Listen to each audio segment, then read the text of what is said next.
बताने के अनुसार 2 दिन आने के बाद भी 1-2 दिन तक वो बदहवास थी। उसके बाद जैसे उसने बताया हम लोग तुरंत पुलिस कार्रवाई किए। पूरे समाज से, पूरे देश से ये कहना चाहूँगा कि इस तरीके का कोई भी कृत्य अपने समाज में जागरूक बने और कोई भी घटना होने से उसको बचाने का कोशिश करे। समूह है, बिना समूह का इतना बड़ा कोई भी कदम कोई नहीं उठा सकता। जो उसके साथ घटना हुआ है उस घटना के बारे में उसने धीरे धीरे जैसे जैसे याद आता गया वो बताती गई।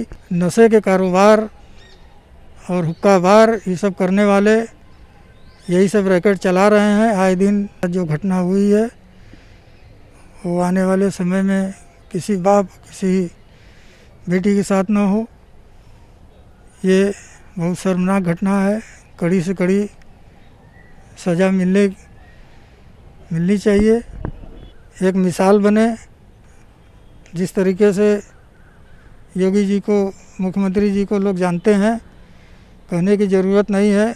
घटना सबके संज्ञान में है। इस तरीके की घटना बहुत शर्मनाक कर देने वाली है।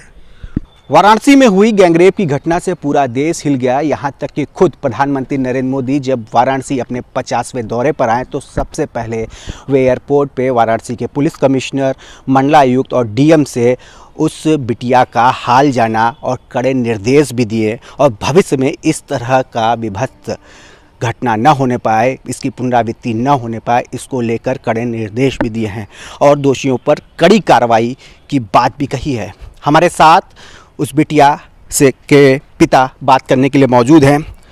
प्रधानमंत्री ने खुद, जो बनारस के सांसद हैं, कहा जाता है कि वो यहाँ की हर चीज़ों के बारे में जानकारी रखते हैं, यहाँ की हर घटना से वाकिफ़ रहते हैं।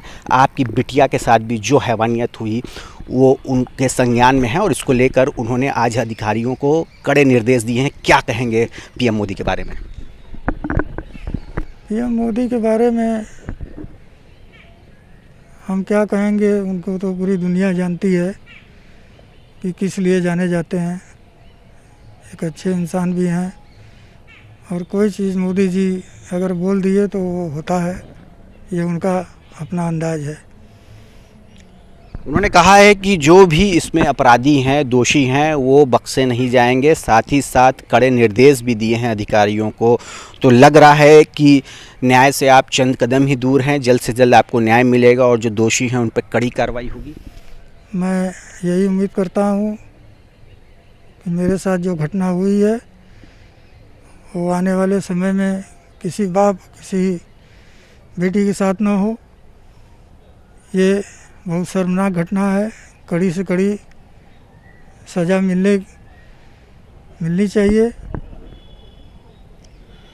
क्या कहेंगे, प्रधानमंत्री जैसे पद पर बैठे हुए पीएम मोदी ने इस घटना का खुद संज्ञान लिया, क्या कहेंगे?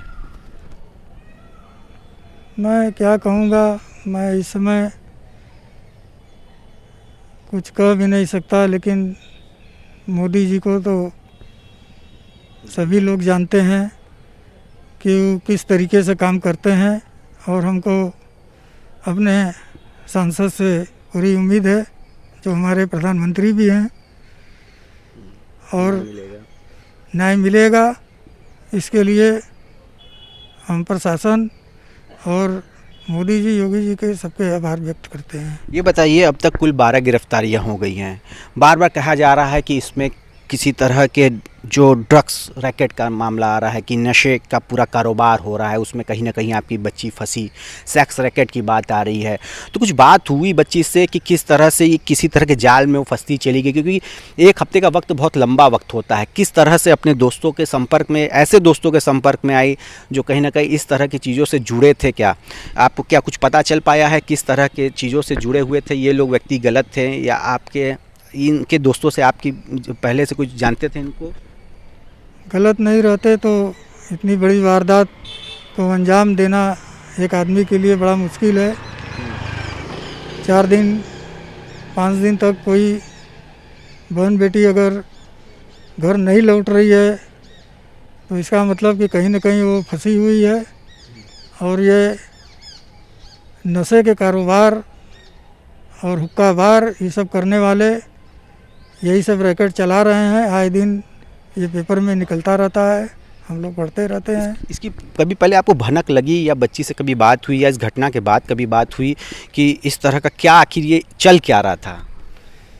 जी, इस विषय में अपने बच्ची को देखते हुए कोई भी ऐसा नहीं है हमारे घर में कि कोई ऐसा वो थी या उस तरीके का कोई उसका व्यवहार। बच्ची ने आपको बाद में बताया होगा कि इस घटना के बाद जब आई होगी तो बताया होगा कि किसी तरह का ये रैकेट चल रहा है, किसी तरह का नशे का कारोबार चल रहा है, उसमें वो फंसती चली गई क्योंकि बहुत लंबा समय उसने बाहर बिताया। जो उसके साथ घटना हुआ है उस घटना के बारे में उसने धीरे धीरे जैसे जैसे याद आता गया वो बताती गई। उसी हिसाब से हम लोग थाने चौकी पहुँचे और उसी हिसाब से FIR लिखवाए। लेकिन एक बात यह है कि एक गैंगरेप के अलावा एक बात ये बार बार आ रही है, कहीं ना कहीं कोई रैकेट है बहुत बड़ा, इसमें एक साजिश है, कोई रैकेट चल रहा था जिसमें बहुत सारे लड़के, बहुत सारे जो फंसी हुई लड़कियां इसमें उलझ गई थीं। ये इनका समूह है। बिना समूह का इतना बड़ा कोई भी कदम कोई नहीं उठा सकता।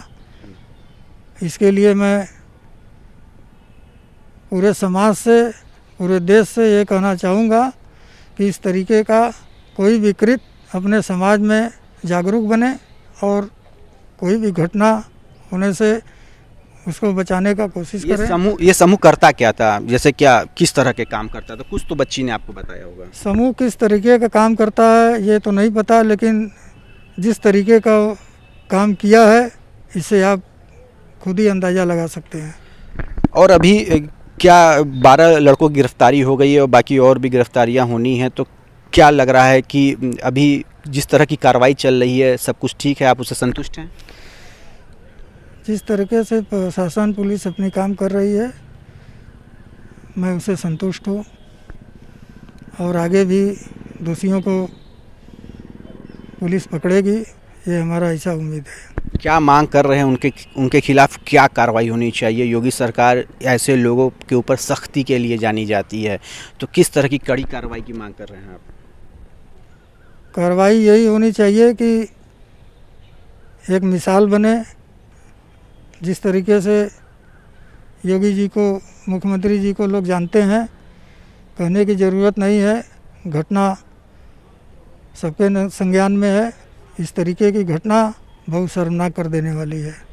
कुछ पता चल पाया कि 5 दिन 1 हफ्ते तक बच्ची आपकी थी, तो उसने प्रयास भी, कोशिश भी की होगी घर में वो आए या संपर्क करे, मोबाइल उसके पास था नहीं था या उनके कब्जे में पूरी तरह से थी, कुछ पता चला इस बारे में? मोबाइल उसके पास नहीं था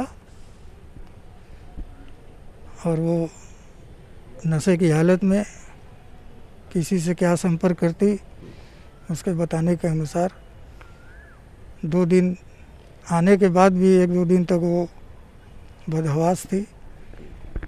उसके बाद जैसे उसने बताया हम लोग तुरंत पुलिस कार्रवाई किए। तो ये हैं उस बिटिया के पिता जो गैंगरेप की शिकार हुई, और मामला सिर्फ गैंगरेप का नहीं है बल्कि एक बहुत बड़े रैकेट का है, जैसा कि उनके पिता ने भी इस बात को बताया है। योगी सरकार से पूरी उम्मीद है कि ये केस एक नज़ीर के तौर पर देखा जाए और अब प्रधानमंत्री नरेंद्र मोदी ने खुद इस पूरे मामले का संज्ञान ले लिया है और कड़े निर्देश भी दिए हैं।